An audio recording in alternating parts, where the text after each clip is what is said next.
Red Zone Extra live from Gillette Stadium in Foxborough, Massachusetts, where the Kansas City Chiefs defeated the New England Patriots 23-16. I'm joined on the panel here by Sam McDowell. Kidding, Sam Mellinger. To his right, Sam McDowell, and to my immediate left is our esteemed columnist, Vahe Gregorian. I'm Herbie Tiopi. A lot to dissect here, gentlemen. The Chiefs, obviously, with this win, fourth straight AFC division title, did it against a Patriots team that a lot of people are wondering what in the world is going on with them. Some takeaways here. Patrick Mahomes, hurt hand. I know Andy Reid said after the game that he had an x-ray. But some of the takeaways that I know that we enjoyed watching was the defense. And I know you wrote about that, Vahe. What about this defense stood out to you? Well, look, they made plays at critical times, first of all, right? We can start with the last play of the game. A clean swat away by Breland that needed to be clean because you never know what's going to get called here where the phones don't work. Especially today. Especially today, and where the equipment almost didn't work today. But the real pivotal time to me was that first half. There was a sequence of 4 straight series when the Chiefs were already down 7-0, and Patrick Mahomes threw an interception early. Chiefs come up with a 3-and-out. Then they come up with a blocked field goal. Then they come up with an interception. Then they come up with a stop on downs, 4th and 7 stop. And next thing you know, they're going into halftime leading 20-7. And the game was kind of won there. I mean, it could have been lost in the second half, but the defense did enough in the second half too. The only other Patriots touchdown came when they took over at the 19-yard line after a blocked Dustin Colquitt punt. So, the reason I ended up writing about it was also that this was the defense that was dismantled after the last time they played the Patriots. And you would, I think, say that this chapter was a successful chapter and why they did that. The ultimate questions, of course, are ahead, and the playoffs either against the Patriots or anybody else, right? That's how we're going to define this team. And Sam, I know you've written about the defense in depth over the last couple of weeks, especially what they did starting with the Los Angeles Chargers of Mexico City, and then you believe that they've turned the corner. What did you see with them this time around? A lot. I mean, it was more like a continuation of what they've been doing, but just sort of validated against a quality opponent, And I know that the Patriots offense isn't what it's been the last couple of years, but it's still top half of the league, as is, by the way, the Raiders and the Chargers offenses are both, at least DVOA, top half of the league. I thought they created problems up front, which has been a real challenge against the Patriots because they get the ball out so quick. They were getting pressure up the middle, which is sort of the kryptonite on Brady. And the secondary has been really good. I mean, they got called for too many penalties today, but made interceptions.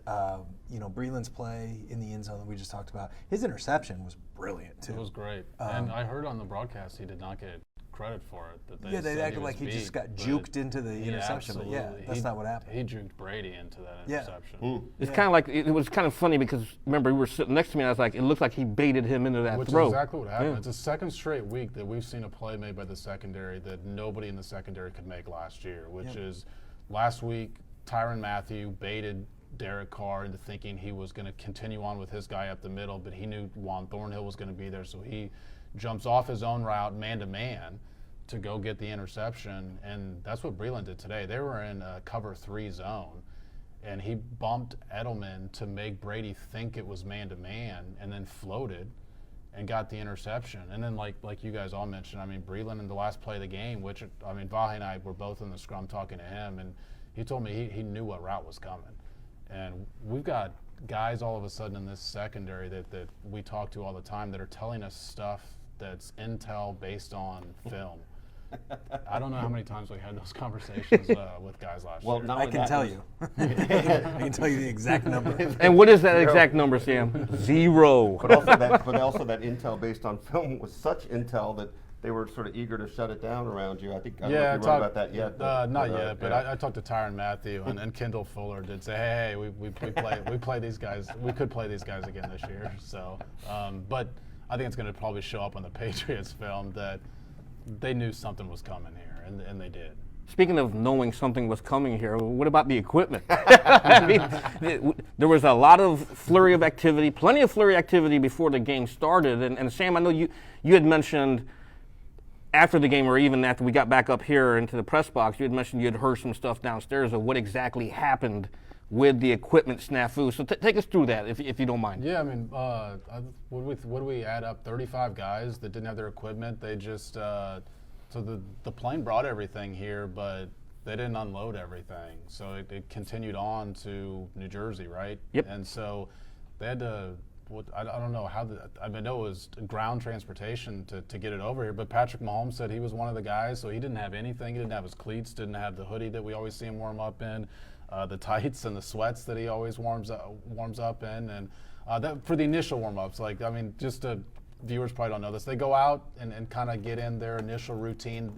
It's more on their own, and then they have the team warm ups later. And by that time, the equipment had come, but. I mean, everyone's kind of going based on borrowed wardrobes at that point. Now, they do carry extra stuff just in case this happens, which I guess the humorous part in that was somehow the extra stuff made it here. The real stuff didn't make it, but somehow the just in case stuff did, I guess. I was wondering if they mistakenly brought in those AFC West Championship T-shirts in one. I was shocked that those made it as well. Yeah. Like, what are they doing here? They could have to just wear those for uniforms, the AFC West champions, as they're playing. And just so the viewers are clear on this, the Patriots had nothing to do with the shipment from Kansas City to here and then ending up in Foxborough. This was all the Chiefs. Correct. Reed this was the Chiefs. And Reed said it was the first time. He goes, "It's the first time in how many ever years I've been coaching that has happened." So this is an unusual occurrence. But I mean, I think it was interesting because I know Sam Ellinger tweeted out, "It's just kind of like leaving your luggage gets rerouted somewhere." That's kind of like what happened in. Or leaving your computer. Well, look, I'm not here to throw stones. All right, I'm not here to throw stones. It happens to the best of us. What was that? I don't know. The thing I that feel would have been Alan Wright's interesting pain.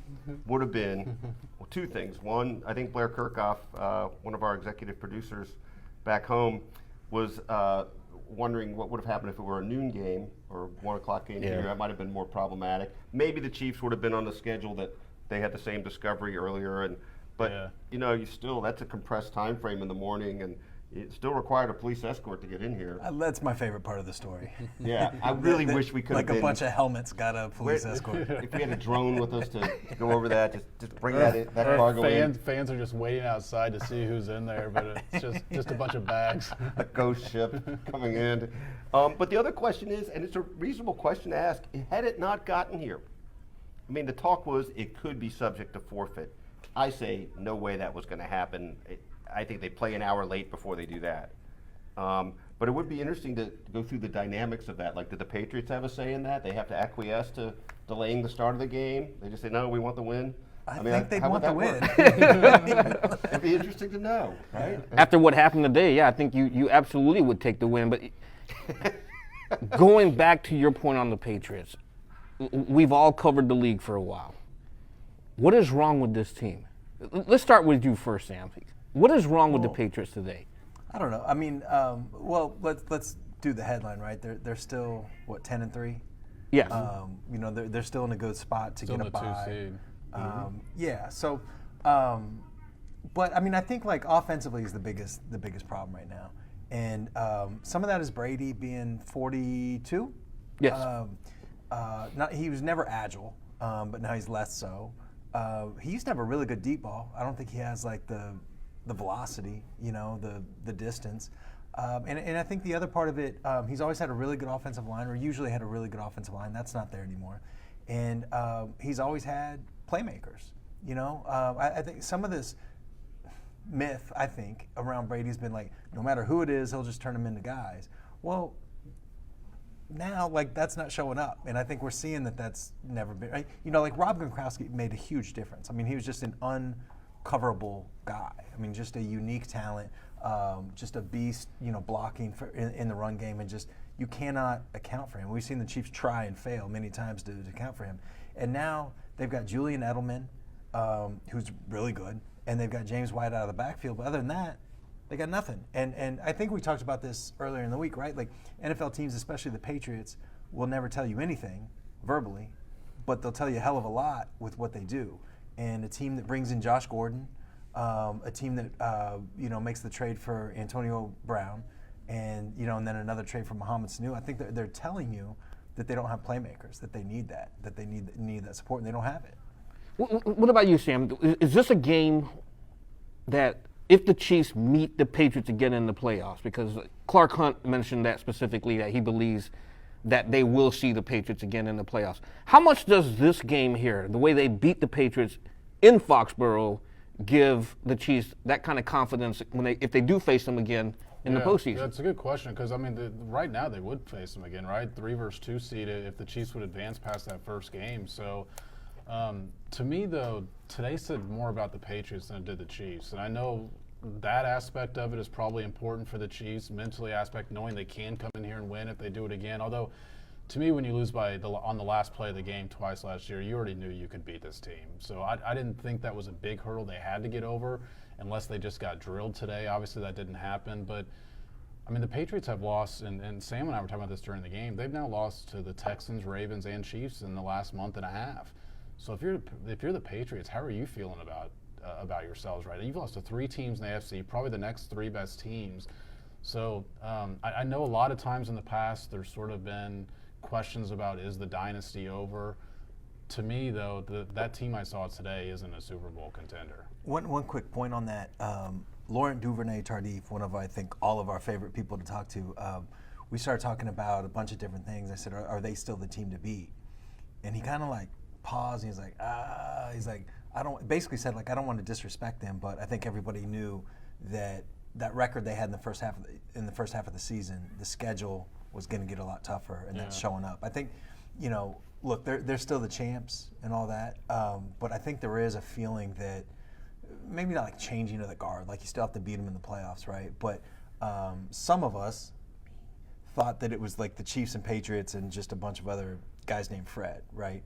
And now I think if nothing else, we're seeing that there's 4 teams that are sort of worthy of winning the AFC.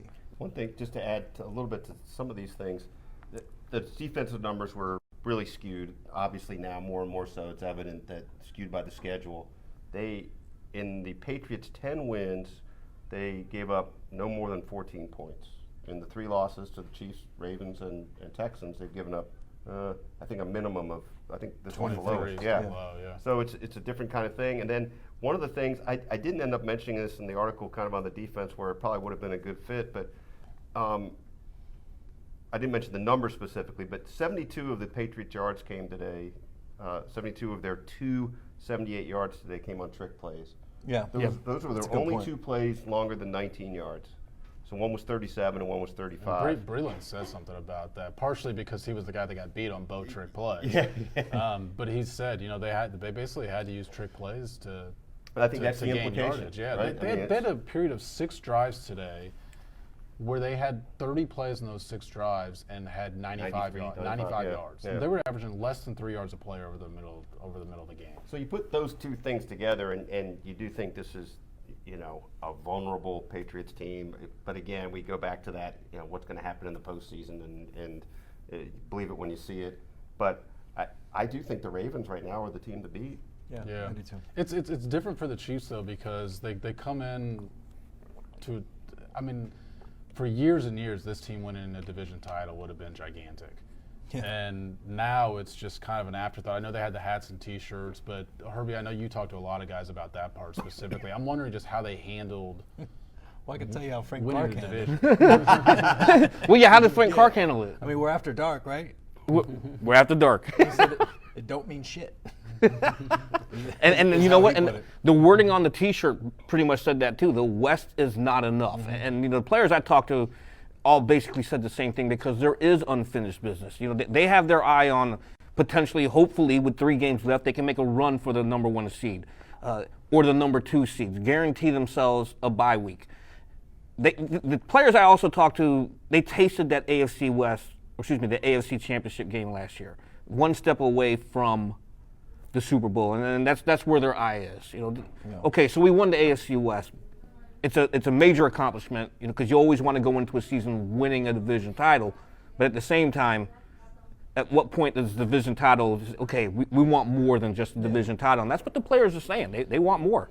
It's amazing how many of those guys, when you kind of went through the locker room, though, and I'm sure this hit Vahe more than the rest of us based on what you wrote about, just weren't here last year, and part of that, though. Yeah. But some of those guys, I still think the way they talk, they still felt it based on being teammates with the guys who went through that last year. 100%. I think that's a really interesting observation. I mean, they're talking as if they were here last year, even though they weren't. They feel where they were. Tyrann Mathieu was one of the first to sort of express it that way. You know, he was talking in terms of that AFC Championship game that, you know, is still looming large in their view screen, right? I mean, that's, and I don't mean the one coming up. I mean the one behind them. That still is sort of the impetus for everything that happened afterwards. And it's a really kind of neat point you're making that the guys that are new here that didn't experience that have sort of experienced it, you know, through their close teammates. I think it's a reflection of a team that came within a coin flip of getting to the Super Bowl, and they feel like got better. And I would agree, like at least on paper, that they got better. I mean, I think that's what it is. And it's also like, you think about this, like, I know this isn't how games are won, but like just high-end talent, the Chiefs might have the most in the AFC. You know, like when you talk about like Mahomes and Mitchell Schwartz and Travis Kelce might be the best at their positions. And then there's also, you know, Tyreek Hill.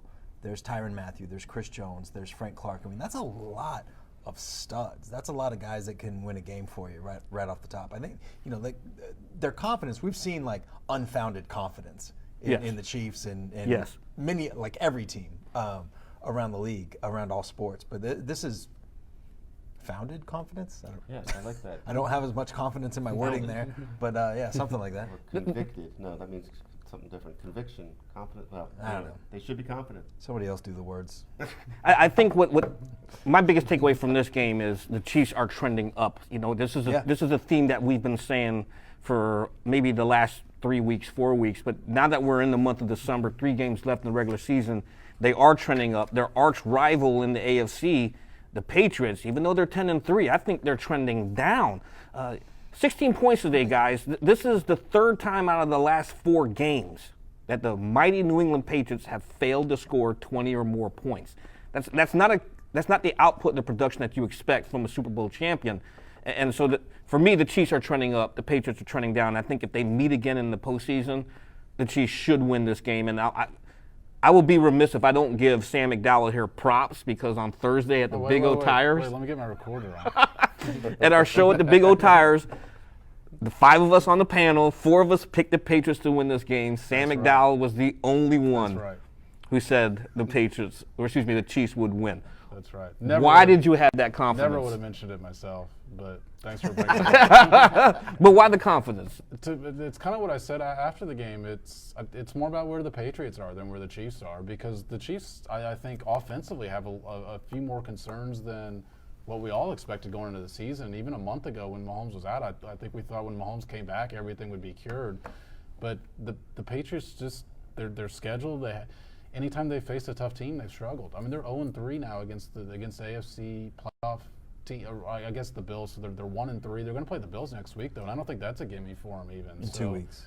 Yeah. In 2 weeks. Yeah. But I mean, that's a game that could decide whether the Chiefs play in the wild card round. Correct. Yeah.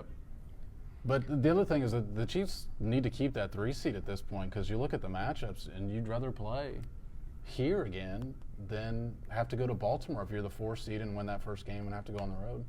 Should we be concerned with 3 games left in the regular season? How much concern should we be about Patrick Mahomes' injury? He hurt his hand. Coach Andy Reid said he was going in for x-rays, but do we worry about the golden hand? I think so, specifically because he acknowledged it affected him. And how many times did all of us ask him about his ankle, and it was, oh, it's no big deal. Oh, you know, I can still do everything I could do. Same with the knee when he comes back, and I think we're seeing his pocket presence is different since he came back with the knee. I don't see him hitching up as much in the pocket. It seems to be bailing a lot more, which we talked about during the week. But he acknowledged this was an issue, which tells me it actually was an issue. And Andy Reid said he could even tell by looking at him he wasn't gripping the ball correctly. And he said in his post-game that he wasn't throwing the deep ball because of that. And then, you know, I asked him a follow-up. I said, just to be clear, you weren't throwing specifically because of your hand? And he said, well, that and the Patriots were playing too deep.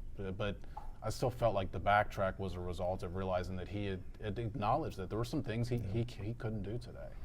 Vahe, you've been pretty vocal about the injuries. How should the Chiefs approach this with Patrick Mahomes yet again? Well, look, I probably borrow this term from Sam Mellinger about the idea that bubble wrap would be appropriate in all phases of Cryo Patrick's chamber. life. You know, one of those sumo costumes that they blow up. You know, just something cryo chamber. But I think without the thing is we never, other than with our Twitter medical degrees, we don't really know what these injuries are, right? And so at a certain point, I'm persuaded that the Chiefs understand that they literally and figuratively could not have more invested, soon will not have the ability to have more invested in Patrick Mahomes than they do. And obviously it's the long term they have to think about, and I can't imagine they would jeopardize anything, right? So then it's a matter of, do they get proper communication and examination of Patrick and really understand what's there? I guess as we understand it, Patrick did have an x-ray. Do we understand the results of said x-ray? I don't know. No. Not yet. We don't. So I guess let's just see. Look, I assume they'd be responsible. It's an interesting question about Patrick, how badly he wants to play, how much flexibility he has in what happens or doesn't happen. But I think Patrick's enough of a team player that he understands. You know, he can't put the team in a bad spot, or put himself in a spot where he's going to be at risk for being able to play when he needs to play most. Hypothetical, well, not necessarily a hypothetical question, but a blunt question. Because I know, like Sam, you like the blunt type stuff, and I'm going to ask you bluntly here. He was saying, Talk about questions. he did not want to come out of the game. But to Vahe's weird point, phrasing. to Vahe's point, where he says he doesn't want to hurt the team, did he hurt the team today because he didn't want to come out of the game? And as Sam here mentioned, he wasn't throwing deep, or it did affect his ability to throw the ball.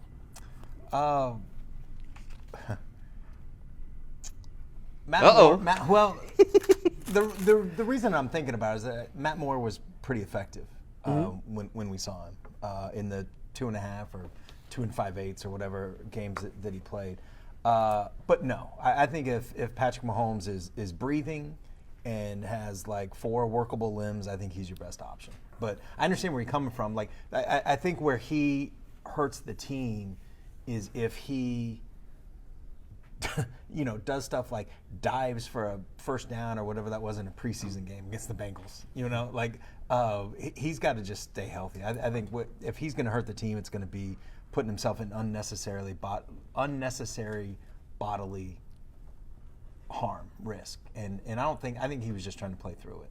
Yeah, he said That's he's how I not. read that. He said in his post game he's not coming out unless he's being told to come out. I do think this, this may underline your point of, I was just watching The Irishman, the movie on Netflix, and it's kind of like a mob movie, and no spoilers, but one line in there that De Niro says, he says, like, when somebody tells you they're a little concerned, that means they're a lot concerned. And if Patrick Mahomes is saying like it affected him a little bit, it probably affected him more than what he's putting on. So I don't know, like, assuming the X-ray is negative, because he played through it. I don't know what a week can do. If it's healthy, let him go. But you need that guy. You need your guy. Speaking of some concerns here, the Chiefs' special teams, they had some good moments, but they also had a bad moment, the block punt. Yeah. I know Dave Tobe just a couple of weeks ago was saying that special teams hasn't been as good as he would like it to be. What did y'all see out of the block punt? To me, from where we were sitting, it just looked a fantastic play. Like 4 guys had Looked a like shot to block it. At least 2 guys could have blocked it. Like the one guy got in the way of the other guy. Yeah. And they both came from different spots, right? One came off the edge, one came right up the middle. Yeah, right up the middle. And that's problematic. I guess I don't know if we got a chance to talk to Dustin or James. It was a little hectic down there, but I think you talked to. Did you talk to James? I talked to James Winchester, but not about that. Okay. Yeah, he didn't go into that. But I mean, look, you can't have that. That's got to get shored up. I mean, that was a play that changed the trajectory of this game. I mean, the game was Pretty much won at that point. Yeah. I know some people at this table might have started typing their game story Me. in a certain direction. So It wasn't just that, though. I mean, the Chiefs, like, they were sloppy. Like between that, Yeah. and Travis Kelce catching a pass for a first down and then running Yeah. behind the sticks And and then fumbling. look at the penalties they had today. And I know this crowd was booing the entire game, but There's like 8 penalties for like 130 yards or something like that. 10 for Yeah, 10. 136. Okay, 10 for 136. Yeah. So 136 yards in penalties. They were sloppy. There were missed passes by the quarterback. There were balls that should have been caught that weren't. It was sloppy. I did think the offensive line was pretty good. Am I wrong about that? thought so I thought too. the line was Yeah. pretty good.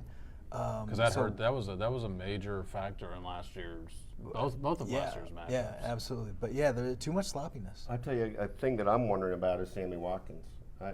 He's been remarkably inconsistent, and that first pass of the game, I mean, it wasn't a perfect pass, but it's like you're a professional athlete. I think you need to catch it, and I think we observed several times where he didn't feel like he was finishing plays. No, I didn't think so at all. That pass early, he just looked like a statue. Like hit him in the arm. And it was thrown behind him, but make an effort. There was another play where he got held by Gilmore on I think it was a third down, third and short. He ran a little slant.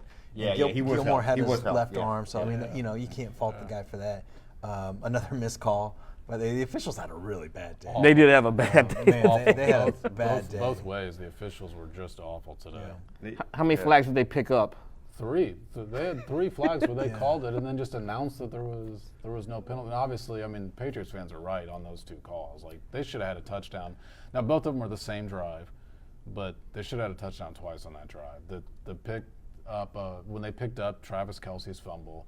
Oh, Gilmore yeah, could have been yeah. could have been gone. Now Tyreek Hill was closing pretty fast. Yeah. As if it was Damian Williams carrying the football. Yeah. But then the guy was never out of bounds. And they only got a field goal out of that. And then all of a sudden they're down 3, and because they got 3 points instead of 4 or instead of 7, they lost out on 4 points. So they're kicking a field goal at the end of the game to tie it probably there instead. But God, there were a lot of bad calls on both sides. There were. Patrick Mahomes got crushed out of bounds on a play that would have been an automatic first down that just wasn't called. Yeah. And I also thought on the one where the guy was in bounds and not called out, Tyrann Mathieu got blatantly blocked in the back on that play. That it's kind of forgotten. Let's go this route here. You mentioned that the special teams is a concern. We do know that the defense had a phenomenal game. Patrick Mahomes, I will say, rebounded after setting consecutive career low in passing yards. But if you had to grade this game, and I know our colleague Blair writes grades, but what would you give this Chiefs win? An A, a B, a C? Let's start with you, Sam. And why? Yeah, I mean, like, the initial reaction is an A because nobody's won in this building in 2 years. But, I think since the end of last season, I think we've been talking about this season is not about the regular season. This is about can you win a Super Bowl? And I don't think that they can win a Super Bowl playing like that. I think the offense has to be better. They still won, so you can't go too low. But I think I'd say a C. I think he summed it up extremely well. It's just if you're grading it purely on how much confidence does this give you and what this team can do at the end of the season, a B maybe. It's mentally like that block that you mentioned of beating the Patriots, coming back in here. If you do have to do that in January and think you can win again, maybe it does more for you. There's a lingering effect there, but actually how they played, probably a B. The defense was great, so I think they're carrying the weight on that. It's 3 games in a row they won because of defense. Yes. Yeah. And look, I'd go B plus ish. What a homer. Somewhere in there. I know. I can't believe it. This win in New England is that. But no, and I don't disagree with your reasoning, but I think the thing I have in mind is that it matters less what we think about this win than what fuel it gives this team. And I think you come out of here if you're the Chiefs and you feel like, all right, first of all, we don't have to be afraid of the big bad Patriots. Now, it's not a playoff game, but I think you come out of here thinking, okay, we can hold our own. I think the defense really is on this upward track now where they have reason to believe. It's not just they do believe, to paraphrase something you said earlier, Sam. And the offense has been a little bit out of whack, but I kind of feel like that's going to still work out okay.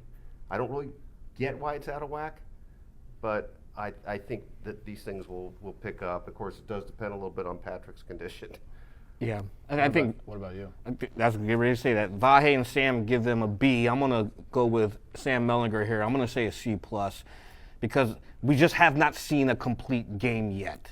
I think every time you come close, I thought the Chiefs were going to be very close this time around, but then the block punt, because you can't have those kinds of mistakes, because if the Patriots capitalize there and then capitalize again, this is a completely different game, and all of a sudden my gamer is rewritten. Sam always tells me, knock on wood, every time I start writing, but it's a C plus. I think it's a C plus. Yeah, I think it's a C plus. Final thoughts from Foxborough? For me, it's a fine day for the Chiefs, and I feel like they didn't have to win this game, but I think it restores a little sense of order to what you thought this season might be for them. For me, it's just they've sort of put a stamp on the fact that they have more than one way to win a football game now. And last year, we all knew that they had to outscore people to win football games, and now that there's a few different elements, and the teams that win in January don't just rely on one element of the game. That's a hell of a point. I think that I've probably been more sort of high on the defense than most people throughout the year, but I would say that I've never been more confident in that defense than I am after this game.